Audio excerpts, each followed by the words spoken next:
ప్రభువును రక్షకుడైన యేసుక్రీస్తు వారి అతి శ్రేష్టమైన శుభనామంలో ఈ కూడికి ఏర్పాటు చేసుకున్న కుటుంబానికి, కూడి ఉన్న దేవుని సంఘానికి నా హృదయపూర్వకమైనటువంటి వందనాలు, శుభాలు తెలియజేస్తూ ఉన్నాను. దేవుని పరిశుద్ధ వాక్యములో నుండి నెహెమ్యా గ్రంథము 1వ అధ్యాయం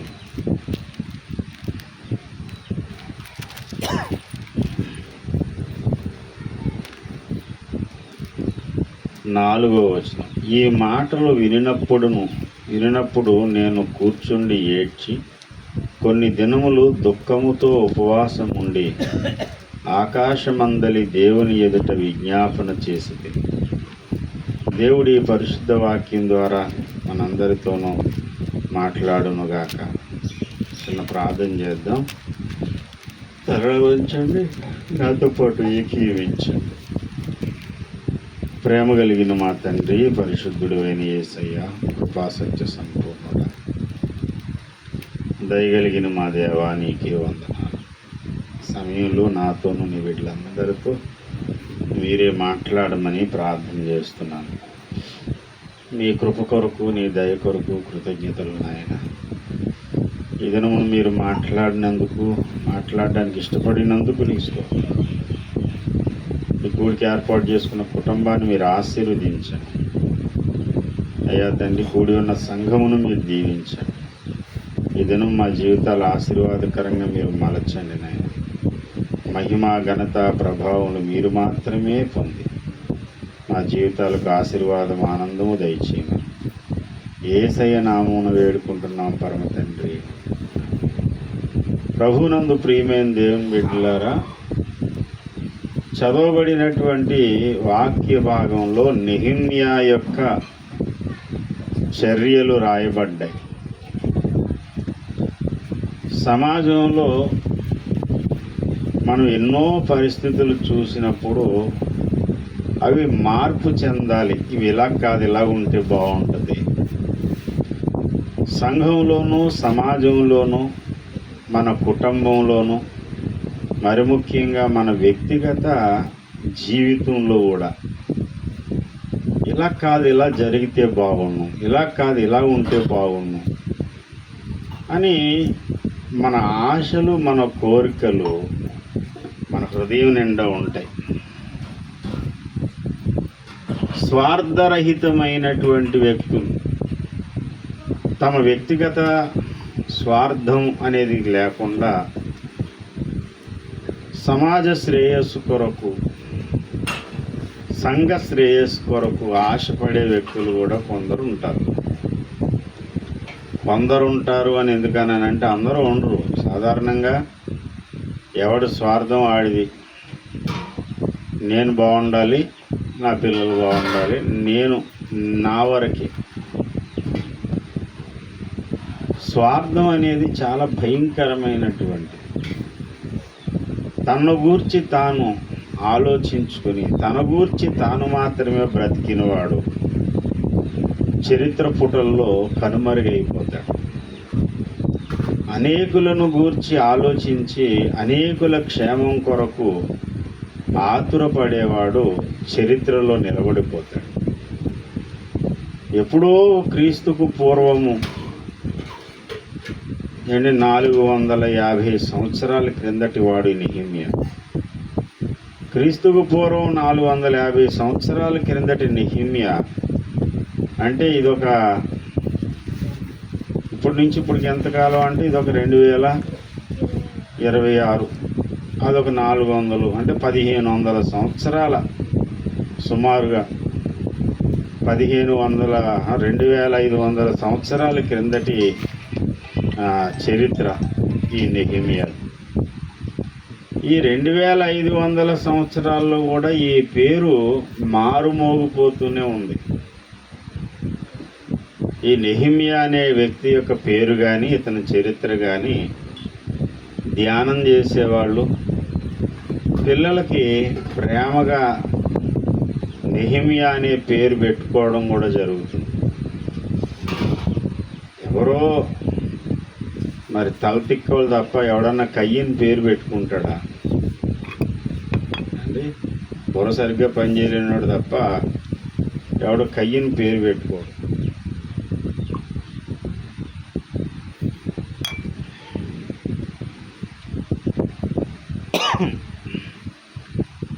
కొంతమంది అభిషాలోం పేరు పెట్టుకుంటారు. మంచి సేవకుడు ఒక ఆయన ఉన్నాడు, ఎవరు పెట్టారో తెలియదు, ఆయనకి ఆనంద్ అభిషాలోం ఆయన పేరు. మంచి ట్రాన్స్లేటర్. ఒడిశా రాష్ట్రంలోకి వెళ్ళినప్పుడు అక్కడ వాకింగ్ చెప్తే తెలుగులోకి తర్జుమా చేశారు. సార్ మీ పేరు ఏం పేరు అంటే అభిషాలోం.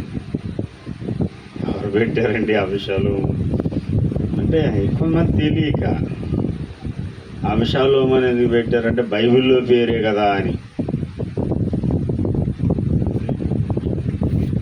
కానీ సాధారణంగా ఎవరైనా ఇష్టపడి పెట్టుకోరు. ఇష్టపడి కాస్త కోస్త బైబిల్ గురించి తెలిసిన వాడు నెహెమ్యా పేరు పెట్టుకోవడానికి ఇష్టపడతాడు, దానియేలు పేరు పెట్టుకోవడానికి ఇష్టపడతారు, దావీదు పేరు పెట్టుకోవడానికి ఇష్టపడతారు. ఎందుకు వాళ్ళ పేర్లు పెట్టుకోవడానికి ఇష్టపడతారంటే వాళ్ళు స్వార్థంతో తమ కోసం తాము బ్రతికిన వాళ్ళు కాదు. స్వార్థం అనేది ఒక చెట్టుకు పట్టిన చెదలాంటిది. ఈ రోజున ఇన్ని అక్రమాలు జరుగుతున్నాయి, ఇన్ని అన్యాయాలు జరుగుతున్నాయి, మన దేశం అభివృద్ధి పదంలో నడవడం లేదు. వీటన్నిటికీ మూల కారణం ఏంటంటే స్వార్థమే. ఇల్లు లేనోడు ఇల్లు లేకుండానే పోతున్నాడు, ఉన్నవాడికేమో 10 ఇళ్ళు 20 ఇళ్ళు, 10 అంతస్తులు 20 అంతస్తులు 30 అంతస్తులు. ఒక అరెకరం భూమి కూడా లేనటువంటి వాళ్ళు ఎందరో ఉంటుండగా వేల ఎకరాలు కలిగిన వాళ్ళు భూస్వాములుగా పిలువబడే వాళ్ళు ఉన్నారు. ఎందుకురా నీకంటే స్వార్థం. నాకే కావాలి, నాకే ఉండాలి. సరైన గవర్నమెంట్ వచ్చి సరైన రీతిలో మరి ఏదో పైన తూతూ మంత్రంగా భూ సంస్కరణలు చేయడం కాకుండా భారతదేశంలో ఉన్నటువంటి పంట భూములు ఎన్ని ఉన్నాయో, మొత్తం భారతదేశంలో భూములు ఎన్ని ఉన్నాయో అవన్నీ గవర్నమెంట్ హ్యాండ్ ఓవర్ చేసేసుకుని, నాకున్న ఆశ కళ, నేను చాలాసార్లు కూడా అన్నాను, మొత్తం అన్నీ హ్యాండ్ ఓవర్ చేసేసుకోవాలి. చేసుకుని మనిషికి ఒక 2.5 ఎకరాలు 3.5 ఎకరాలు లేదా 3 ఎకరాలు పనిచేస్తే సూపర్ ఉంటుంది అని నేను చాలాసార్లు ఆశపడేవాడిని. ఒకసారి ఓఫిరయ్య గారు ఒక ప్రసంగంలో కూడా ఈ మాట ఎత్తి చెప్పారు. భారతదేశ జనాభాకి ఉన్న భూభాగాన్ని అంటే 2 ఎకరాలు పంచిపెడితే అందరికీ సమానంగా భూమి వస్తుంది. నాకు ఎంత సంతోషం అనిపించిందో. నిజంగా అలా జరగాలండి. ఒక ఇల్లు కట్టుకుందామంటే 100 గజాల స్థలం లేని వాళ్ళు అందరూ ఉన్నారు. పనికిరాదు, భూమి అంతా నాదే, మా తాత మాకు ఇచ్చాడు, మా తాత ఏమన్నా భూమిని తయారు చేసాడా? తయారు చేసింది ఎవరు కాదు, ఇక్కడి నుంచి ఇక్కడ వరకు నాది అనుకుని దాన్ని ఆక్రమించారు. ఆ తర్వాత ఉన్న వాళ్ళు వెనక వాళ్ళకి వచ్చింది. భారతదేశంలో బీదరికం అనేదే ఉండదు. అసలు బీదరికం ఉండడానికి కారణం ఏంటంటే స్వార్థమే. ఆ తర్వాత ఏదైనా ఉద్యోగం చేశారనుకోండి, మా కులపోడే ఆ ఉద్యోగంలోకి రావాలి. పై ఆఫీసర్ ఏ కులం వాడైతే కింద వాళ్ళని అదే కులం వాళ్ళని రావాలని ఆశపడతాడు. మంచి క్వాలిఫికేషన్ ఉన్నప్పటికీ, మంచి విద్యార్హతలుండి జ్ఞానం ఉన్నప్పటికీ వాడు మన కులవాడు కాదు కదా అని చెప్పి వాడి యొక్క ఇంటర్వ్యూని ఏదోలాగా ఫెయిల్ చేసేయండి అనుకోనించారు. దుర్మార్గం, స్వార్థం అనేది మనిషిని పట్టి పీడిస్తూ ఉంది. దేశానికి పట్టిన చెదపురుగు స్వార్థం. నేనుంటే చాలు, నేను బాగుంటే చాలు. లేదు సార్, నేనే కాదు నా కుటుంబం అంతా బాగుండాలి, నా కుటుంబమే కాదు నా చుట్టూ ఉన్న సమాజం అంతా బాగుండాలి, నా గ్రామం బాగుండాలి, నా గ్రామమే కాదు నేనున్న ఈ యొక్క మండలం అంతా దీవించబడాలి, ఇంకా విశాలమై మా జిల్లా బాగుండాలి, ఇంకా విశాలమై మా దేశం బాగుండాలి. మా రాష్ట్రం, మా దేశం ఇంకా విశాలమై ఈ భూమి మీద ఉన్న మనుషులందరూ బాగుండాలి. అంత విశాలమైన బ్రాడ్ మైండ్ మనకు ఉండాలని దేవుడు ఏం చెప్పాడంటే, మనుషులందరి కొరకు ప్రార్థన చేయండి అన్నాడు. దేవునికి స్తోత్రం కలుగుగాక. హల్లెలూయా. క్రైస్తవ్యం అంటే బ్రాడ్ మైండ్ కలిగినటువంటి, విశాల హృదయము కలిగిన వ్యక్తులను తయారు చేసేటువంటి కార్ఖానా ఇది. సంకుచితమైన మనస్తత్వము, సంకుచితమైన ఆలోచన విధానము, సంకుచితత్వం అనేది సమాజంలో వేళ్ళూనుకుపోయింది, చెదపురుగుల్లాగా పాకుతుంది. డబ్బు అనేది నాకే ఉండాలి, నా వెనకాలోడికి ఏం సంబంధం లేదు.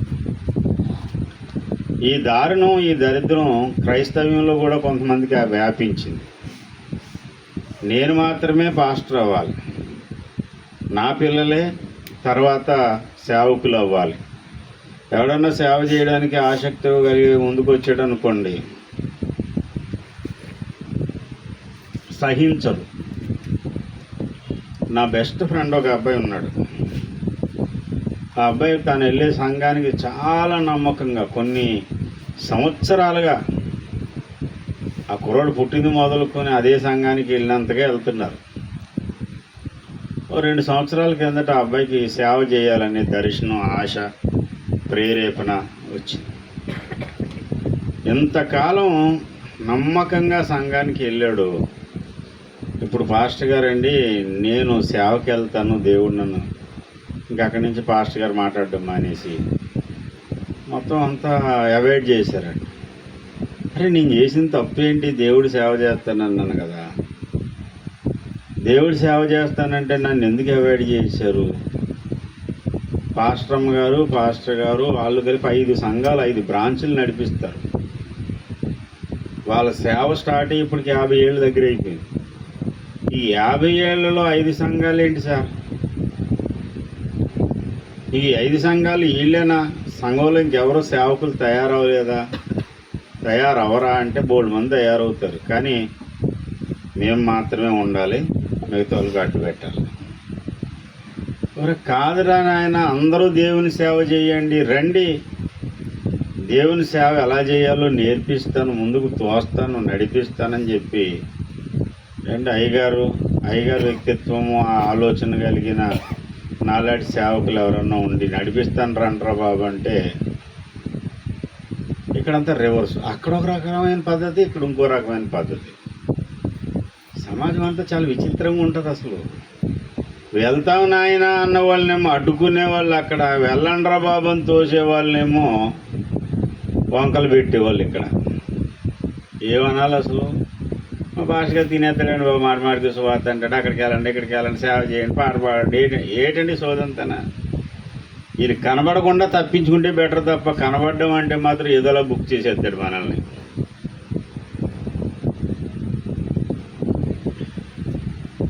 ఒక మంచి బాగా విద్యావంతుడు ఆయన చెప్పాడు నాతోటి, సార్ మాకు దేవుని పని చేయాలని ఉంటుందని. మా పాస్టర్ గారు ఒప్పుకోరు.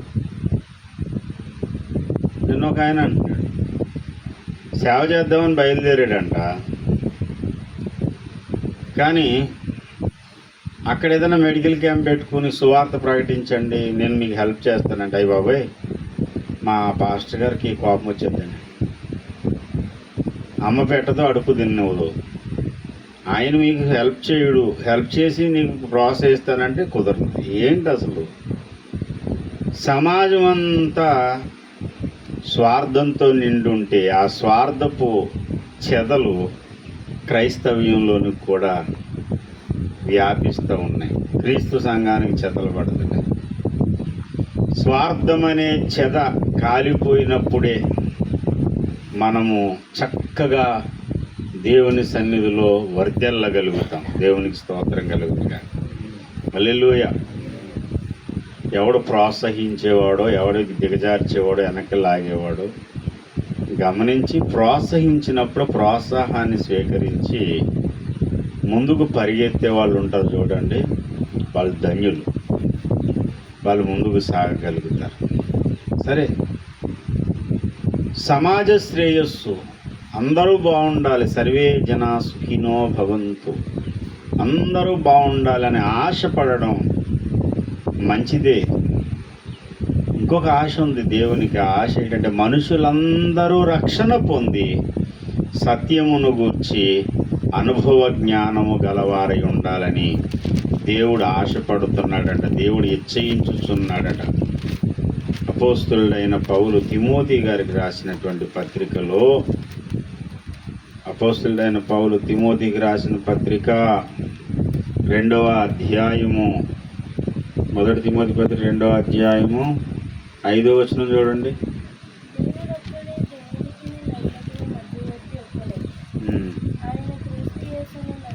నాలుగు చదువమ్మా. 4.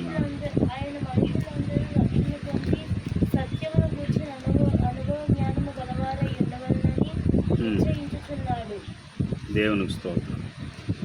మనుషులందరూ రక్షణ పొంది సత్యమును గూర్చిన అనుభవ జ్ఞానము గలవారై ఉండాలని ఆయన దేవుని ఇచ్చ. బ్రాడ్ మైండ్ కలిగిన ప్రతి విశ్వాసికి కూడా ఇదే ఇచ్చ వస్తుంది. ఏంటంటే నేను మాత్రమే కాదు, మనుషులందరూ రక్షణ పొందాలి, మనుషులందరూ నరకము నుండి తప్పించబడాలి, శాపగ్రస్తమైన బ్రతుకు నుండి, సాతాను సంఖ్యల నుండి, బంధకాల నుండి బయటకు రావాలి అని ఆశపడడం, ఇచ్చయించడం ఎవరి లక్షణం అంటే దేవుని యొక్క లక్షణం, దేవుని స్వభావం. చాలామంది ఈ బ్రాడ్ మైండ్ అనేది ఉండదు. ఎంతసేపు ఏంటనంటే ఒక గీత, ఎవరినైనా ప్రేమించడం కూడా ఒక గీత గీసుకుంటారు. ఇంకో దారుణమైన విషయం ఏంటి చెప్పనా, గృహకూటాలు జరుగుతాయా, ఫిక్స్డ్ అనమాట. ఏళ్ళ కూటానికైతేనే మనం వెళ్ళాలి, ఏళ్ళ కూటాలకైతే మనం వెళ్ళొద్దు. అదేంటది, వీళ్ళు సంఘంలో పెట్టలే, వాళ్ళు మన సంఘంలో వాళ్ళే కదా, మరి వాళ్ళు కూటమి పెట్టుకున్నప్పుడు నేను వెళ్ళాలి. అంత ఇంపార్టెంట్ కాదు. కొంతమంది పరిగెడుతూ ఉంటారు, ఏంటమ్మా అంతలా పరిగెడుతున్నారంటే, బాబా వాళ్ళు కూటమి పెట్టుకున్నారు, రమ్మన్నారు వాళ్ళు.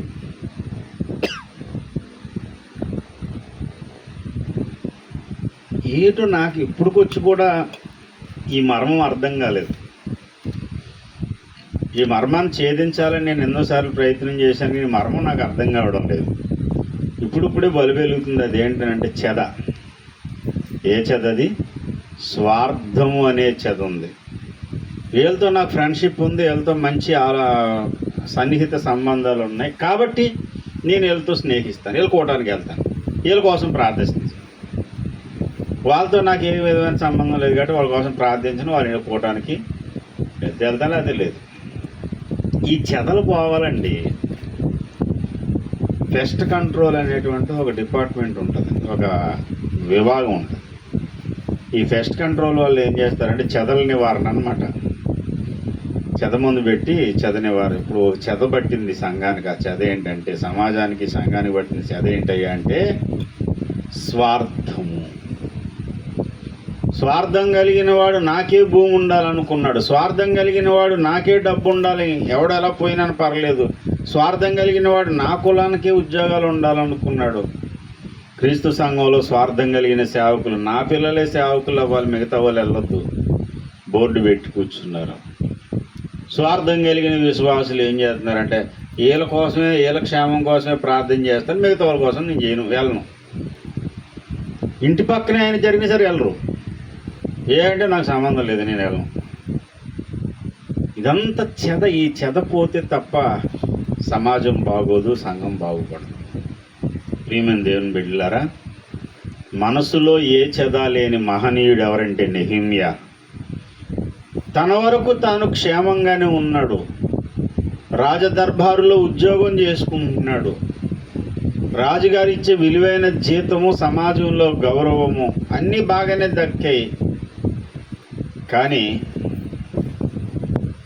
యెరూషలేము యొక్క నాశనమును గూర్చి, అక్కడ ప్రజలు పడుతున్న బాధలను గూర్చి, దేవుని ప్రజల శ్రమను గూర్చి విన్నప్పుడట అతడు కొన్ని దినాలు ఉపవాసం ఉండి కన్నీళ్లు గార్చి దేవుని సన్నిధిలో ప్రార్థన చేశాడంట. అతని ప్రార్థన, అతని బాధ ఎంత తీవ్ర స్థాయిలో ఉన్నాయంటే రాజుగారు అన్నారు, నీకు వ్యాధి లేదు కదా, మనోవిచారము చేతనే నీ ముఖము ఇలాగా చిక్కిపోయింది, నీకు ఏ విధమైనటువంటి రోగం లేదు, నీ మనసులో ఏదో ఒక తీరని బాధ ఉంది, దానివల్ల నువ్వు ఇలా ఉన్నావు అని 2వ అధ్యాయం 2వ వచనంలో రాజు అంటాడు, నీకు వ్యాధి లేదు కదా, నీ ముఖం విచారంగా ఉన్నదేమి, నీ హృదయ దుఃఖము చేతనే అది కలిగిన. హృదయం నిండా దుఃఖం, ముఖంలో విచారం, సంతోషంగా ఉండలేకపోతున్నాడు. అయ్యో, దేవుని ప్రజలందరూ శ్రమ అనుభవిస్తున్నారు. ఆ విచారము, ఆ వేదన, నెహెమ్యా ప్రార్థన మొత్తం స్థితిగతులన్నీ మార్చి పడేసింది. దేవునికి స్తోత్రం, హల్లెలూయా. నేను ఈ ప్రసంగ ప్రారంభంలో అన్నాను, మనం ఎన్నో ఆశపడుతుంటాం, ఇలా ఉంటే బాగుండు, అలా ఉంటే బాగుండు, వాళ్ళు బాగుపడితే, వీళ్ళు మారితే, ఇది ఎలా జరిగితే, నా ఆర్థిక పరిస్థితులు మారితే బాగుండు బాగుండు బాగుండని మనం ఆశపడుతుంటాం. కానీ మనం పడిన ఆశ, మనం కోరిన కోరిక నెరవేరేది, లేక దేవుని యొక్క కోరిక నెరవేరేది కేవలము ప్రార్థన ద్వారా మాత్రమే.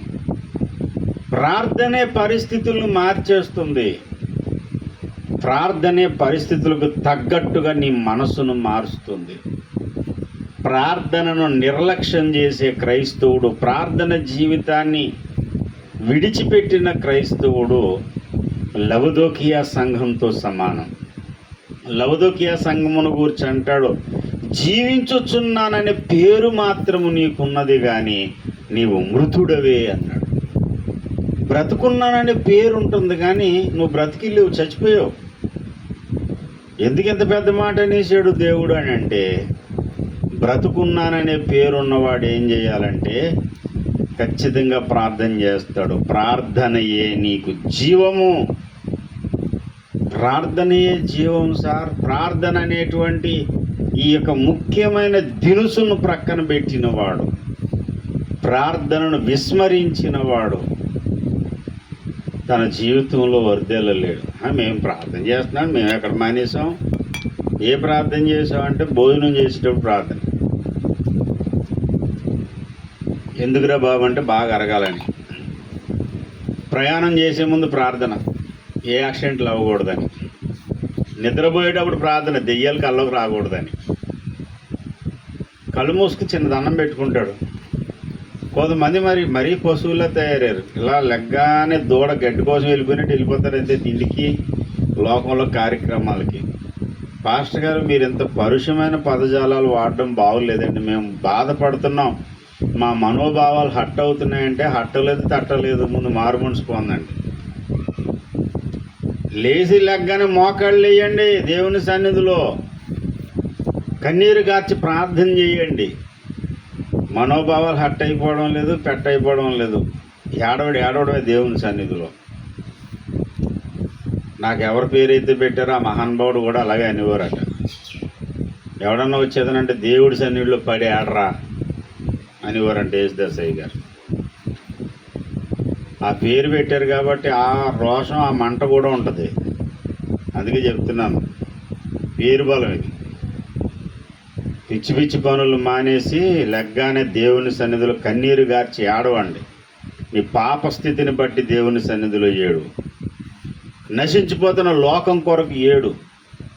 చిన్న వయసులో డ్రగ్కి అడిక్ట్ అయిపోయిన వాళ్ళు ఎందరో ఉన్నారు. గంజాయికి బానిసలు అయిపోయిన వారు ఎందరో ఉన్నారు. త్రాగుడు వల్ల సంసారాలు నాశనం చేసుకుంటున్న జీవితాలు ఎన్నో ఉన్నాయి. ఎందరో ఆడపిల్లలు త్రాగుడుకు బానిసైన భర్తల వల్ల నలిగిపోతూ ఉన్నారు. ఏ కౌన్సిలింగ్ మార్చలేదు. వాళ్ళు బ్రతుకులు మార్చగలిగిన స్థితి ఒకటి కన్నీటి ప్రార్థన.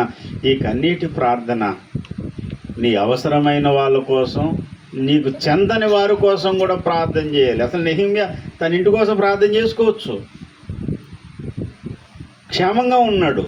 ఎక్కడో యెరూషలేములో ఉన్న స్థితిగతులన్నీ విని విచారంతో, మనోదుఃఖంతో, ఏడుస్తూ దేవుని సన్నిధిలో ఉద్యోగం కూడా కొన్ని రోజులు సెలవు పెట్టి ప్రార్థనలో గడిపాడు. కారణం ఏంటయ్యా అంటే ఒకటే కారణం, చెదలు లేని ఒక చక్కని మహావృక్షం లాంటి వాడు నెహెమ్యా. స్వార్థం అనే చెద ఎక్కడ ఆయనలో లేదు. చెద చెద చెద అని నేను ఎందుకంటున్నానంటే, చెదబట్టినటువంటి ఇల్లు పైకి బాగానే ఉంటుంది, లోపల మొత్తం అంతా డొలకైపోద్ది. మన ఏరియాలో చెద తక్కువే అనుకుంటాను, కానీ కొన్ని ఏరియాల్లో చెదకి ఎంత భయపడతారంటే, బిల్డింగ్ కట్టాలంటే ముందు పెస్ట్ కంట్రోల్ చేయాలి, గుమ్మాలు కిటికీలు అన్నీ పెట్టాలంటే చెదబట్టనటువంటి వాటిని పెట్టుకోవాలి. ఆ కర్ర ఈ కర్ర పెట్టి ఇంకా చిరాకు వచ్చి టేకు అయ్యేనంటే బోల్డ్ కాస్ట్, అవి కూడా చెదలు పడతాయి. చెదబట్టకుండా ఉండేదంటే వేపకర్ర పట్టకుండా ఉంటుందంటే వేపకర్ర కూడా పడుతుంది చెద. వేపలో రెడ్ పార్ట్ అంతా చెదబట్టదు, అందులో తెల్లదానికి చెదబడేస్తుంది, గులుగుపోయినట్టు అయిపోద్ది. ఇంక లాస్ట్కి ఏం చేశారంటే, ఇలా కాదు సార్ మరి WBC పెట్టాలని, అవి ఏమొస్తే గట్టిగా ఉండట్లేదని ఎక్కువగా ఇప్పుడు నాపరా ఏమంటారు, గ్రానైట్తో పెడుతున్నారు, గ్రానైట్ గుమ్మాలు. ఆ గ్రానైట్ పెట్టుకునే వాళ్ళు కూడా ఈ మధ్యకాలంలో అంటున్నారు ఏంటంటే, ఆ అంటించినటువంటి సిమెంట్ కూడా ఊడిపోయి ఆ పలకలు వచ్చేస్తున్నాయంట. చెదల కోసం మామూలు బాధలు కదా, కబోర్డులు చేయించే వాళ్ళు ఈ చెదల వల్ల అరే బాబు ఎందుకు వచ్చింది 80 చేయించుకొచ్చాడు తుప్పట్టేస్తున్నాయి. ఇప్పుడు అలా కాదని HDHMR అని చెప్పి ఒక మెటీరియల్ వచ్చింది, దాంతోనో లేదా WPCతోనో ఇన్ని రకాల తిప్పలు పడుతున్నారు చెదకు భయపడి. స్వార్థం అనే చెదకు నువ్వు కూడా భయపడాలి. అది నీకు పట్టిందనుకో, నీ భక్తి నాశనం అయిపోద్ది, నీ యొక్క ఆధ్యాత్మిక జీవితం సర్వనాశనం అయిపోద్ది. ఆ చెదలేనటువంటి నెహెమ్యా కన్నీరు గారుస్తున్నాడు, తనకు పట్టనటువంటి వారి కొరకు కూడా. అపోస్తలుడైన పౌలు కొలసీకులు రాసిన పత్రిక 2వ అధ్యాయం 1వ వచనంలో, నా ముఖము చూడని వారి కొరకు కూడా నేను ఎంతగా కన్నీరు విడుచుచున్నాను, ఎంతగా పోరాడుచున్నాను అంటాడు.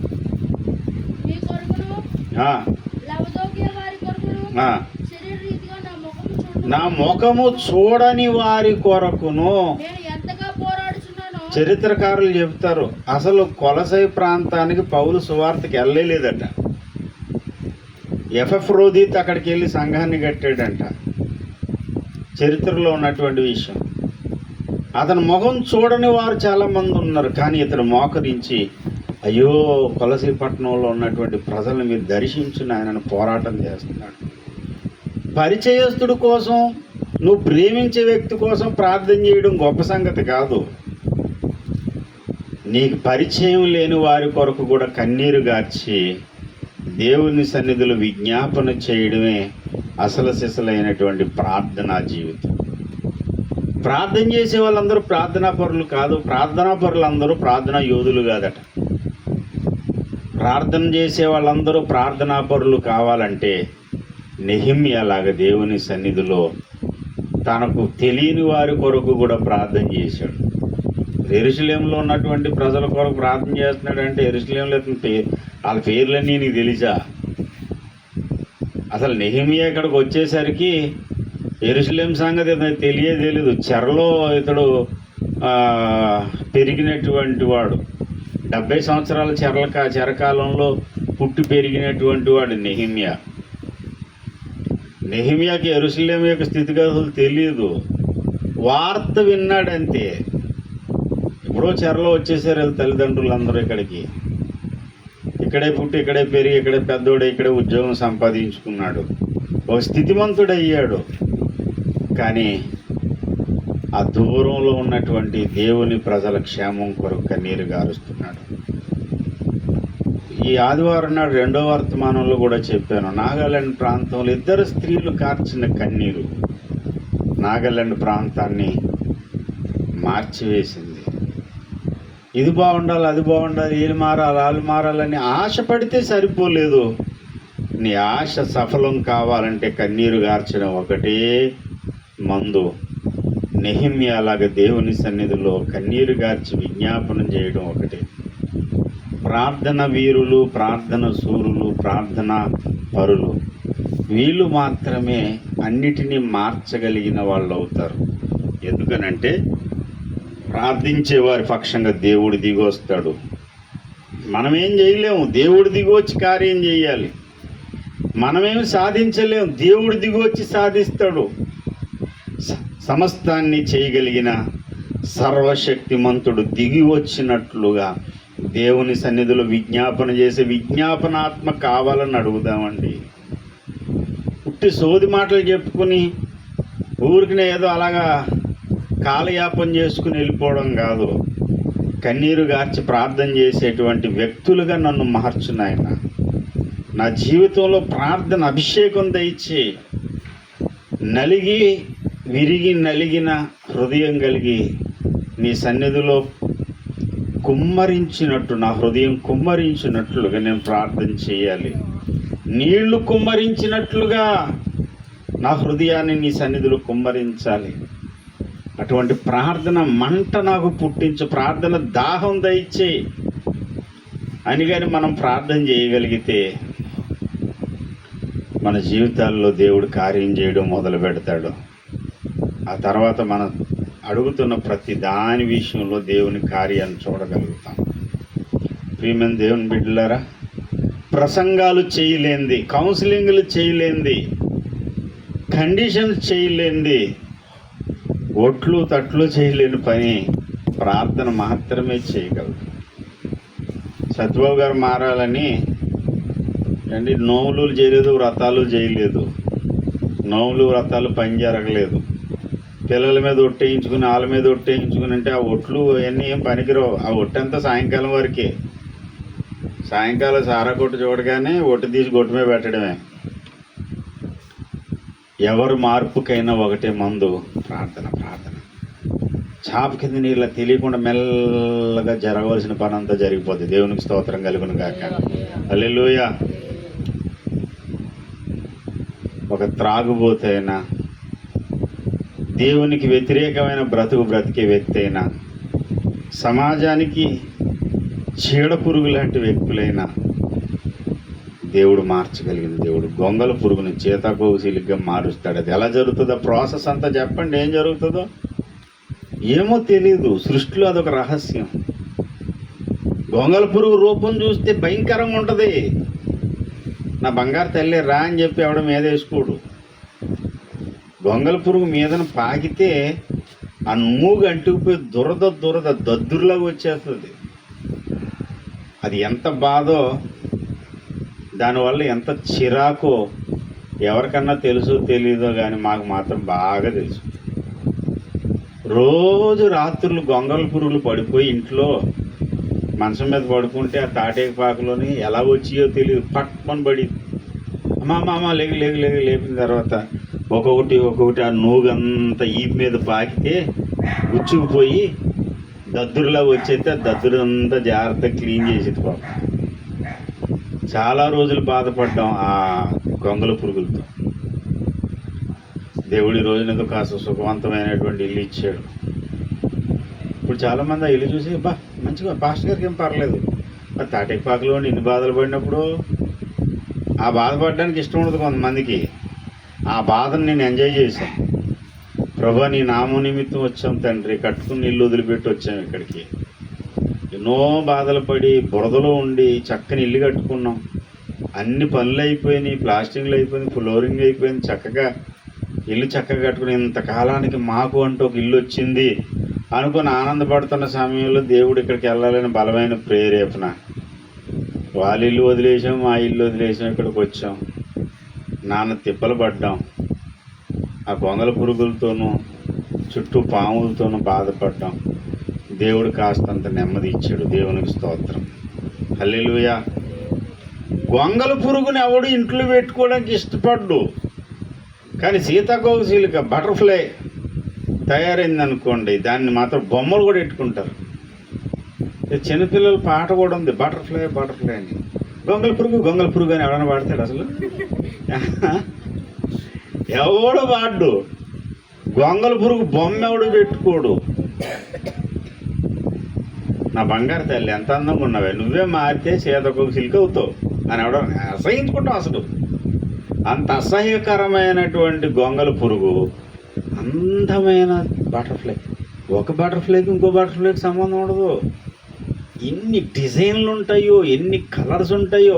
దాని రెక్కను జాగ్రత్తగా చూసి, ఒకసారి సువార్తలో ఒక బటర్ఫ్లై చూసి దాని మీద ఫోటోలు తీసుకుంటుంది. ఏముందండి బాబు, ఎంత అందం ఉందో. కొన్ని పార్కులు కూడా ఉన్నాయి, బటర్ఫ్లై పార్కులు ఉన్నాయి, సీతాకోకచిలుకల పార్కులు. కానీ గొంగళ పురుగుల పార్క్ ఉందా? గొంగళ పురుగులే సీతాకోకచిలుకలు అయ్యేది సార్. కానీ గొంగళ పురుగుని ఆవిడ ఇష్టపడ్డు.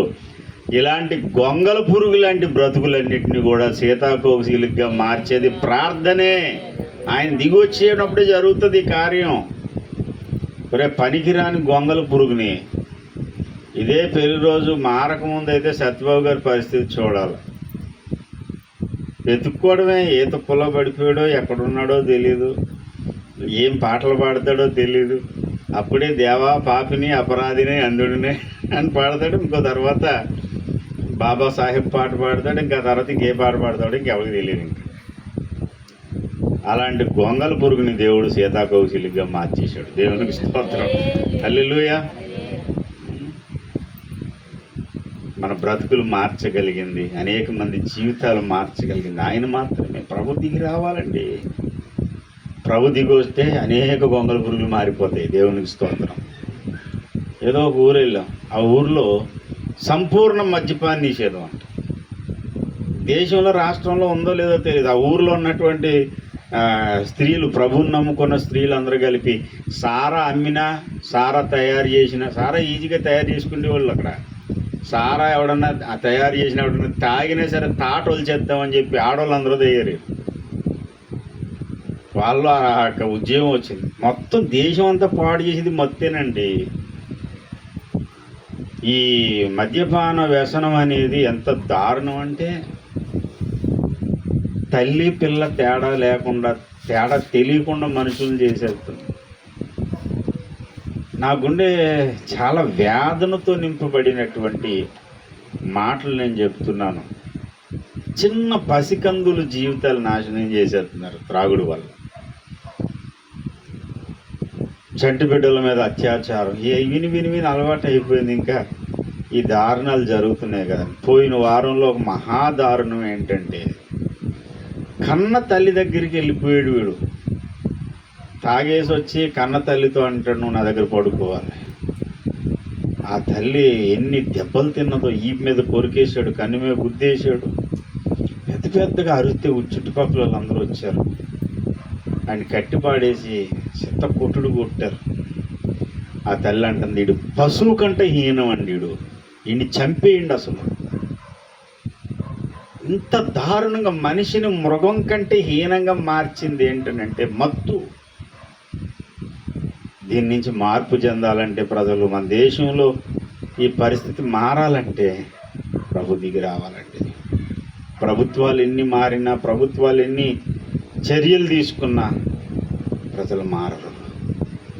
కన్నీళ్లతో చేసే ప్రార్థన అనేక మంది జీవితాలను వెలిగిస్తుంది. దేవునికి స్తోత్రం.